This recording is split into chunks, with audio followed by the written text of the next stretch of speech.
할렐루야, 기도의 말씀에 오신 여러분 사랑하고 축복합니다. 오늘 말씀은 스가랴 14장 9에서 15절입니다. 주님께서 온 세상의 왕이 되실 것이다. 그날이 오면 사람들은 오직 주님 한 분만을 섬기고 오직 그분의 이름 하나만으로 간구할 것이다. 게바에서 예루살렘 남쪽 림몬까지 온 땅이 아라바처럼 평평해질 것이다.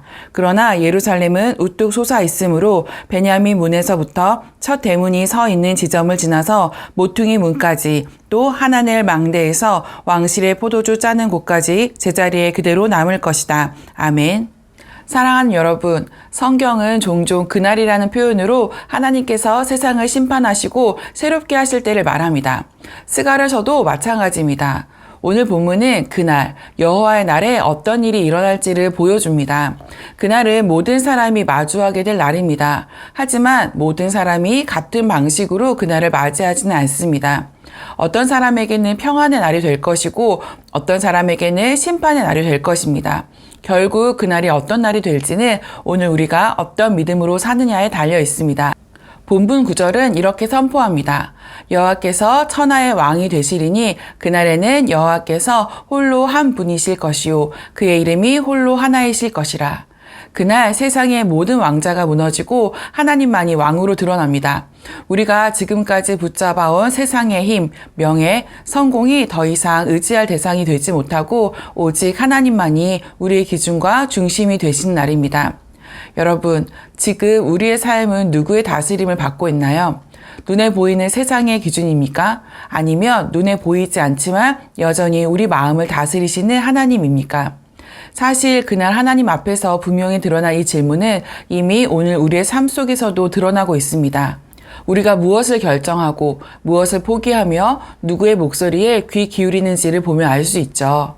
직장에서 성과가 전부인 세상 속에서도 정직을 택하는 사람, 가정에서 자기 주장보다 사랑을 선택하는 사람, 관계 속에서 이기려 하기보다 용서하려 하는 사람, 그 사람이 바로 오늘 하나님께 다스림을 받는 사람입니다. 결국 그날 우리의 믿음을 증명하는 것은 오늘 하나님을 왕으로 모시며 살아가는 이 작은 선택들입니다. 본문 10에서 11절은 그날의 회복을 보여줍니다.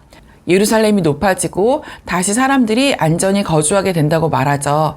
하나님이 왕 되시는 자리에는 결국 평안과 질서 그리고 회복이 세워집니다. 믿음으로 하나님께 속한 백성들은 그날에 안전히 거하게 됩니다. 이것은 단지 먼 미래의 약속이 아니라 오늘 우리의 믿음 속에서도 경험할 수 있는 평안입니다. 여러분, 오늘 우리가 두려움 속에 휘둘리지 않고 평안을 누리는 이유는 상황이 좋아서가 아니라 그 상황 위에 계신 하나님이 나의 왕이시기 때문입니다. 믿음이란 바로 그것을 고백하며 사는 것입니다. 하지만 12절부터는 완전히 다른 장면이 등장합니다. 하나님을 거스르고 예루살렘을 대적한 자들에게 심판이 임합니다. 그들의 살이 썩으며 그들의 눈동자가 눈 구멍 속에서 썩으며 그들의 혀가 입 속에서 썩을 것이요. 상상하기도 싫은 너무 잔혹한 모습이죠. 그런데 이것은 단순히 재앙의 묘사가 아닙니다. 하나님 없이 자신을 왕으로 삼은 삶의 종말을 보여주는 그림입니다. 하나님 없이 살아가는 삶은 결국 안에서부터 썩어갑니다. 겉으로는 멀쩡해 보여도 욕심과 비교, 미움과 두려움이 그 마음을 갉아먹습니다. 결국 그날 하나님 앞에 설 때 아무것도 남지 않는 인생이 되는 거죠. 13절을 보면 하나님을 거역했던 연합은 서로를 향한 혼란으로 바뀝니다. 그날에 여호와께서 그들을 크게 요란하게 하시리니 피차 손으로 붙잡으며 피차 손을 들어 칠 것이며 하나님 없이 세운 연합은 오래 가지 못합니다. 교만과 탐욕의 연합은 스스로 무너질 수밖에 없습니다. 사랑하는 여러분, 그날은 반드시 옵니다. 하지만 우리는 그날이 오기만을 기다리는 사람들이 아닙니다. 그날을 준비하며 오늘을 살아가는 사람들입니다. 그날 하나님께 속한 자로 서기 위해 오늘 우리는 무엇을 붙들어야 할까요? 본문이 보여주는 핵심은 하나님이 왕으로 다스리시는 질서와 평안입니다. 그 질서를 경험하는 삶은 결코 먼 미래의 이야기가 아니라 오늘 하나님을 신뢰하며 살아가는 삶 속에서 시작됩니다. 그날을 준비하는 삶은 어렵지 않습니다. 하나님께서 주시는 기준과 질서를 따르며 세상과 내 마음의 혼란 속에서도 하나님을 의지하고 믿음을 지키는 삶입니다. 두려움과 불안 속에서도 하나님이 여전히 다스리신다는 것을 믿고 담대하게 하나님께 순종하는 삶입니다.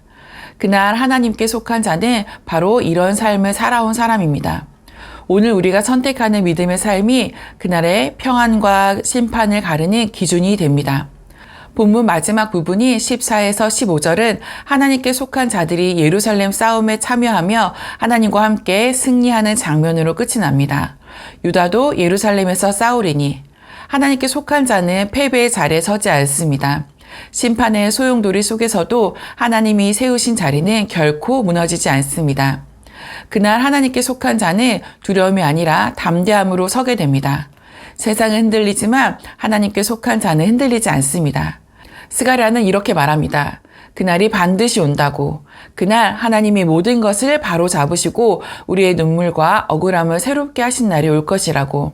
여러분, 그날이 두려운 날입니까? 아니면 기다려지는 날입니까? 그날이 평안의 날이 되려면 오늘 우리가 하나님께 속해야 합니다. 세상의 이름보다 하나님의 이름이 내 삶의 주인이 되어야 합니다. 그날 하나님께 속한 자는 서리라. 오늘부터 하나님께 속한 자로 서서 두려움이 아니라 평안으로 그날을 맞이하는 우리의 기리의 가족 모두가 되시기를 축복합니다. 오늘도 승리하세요.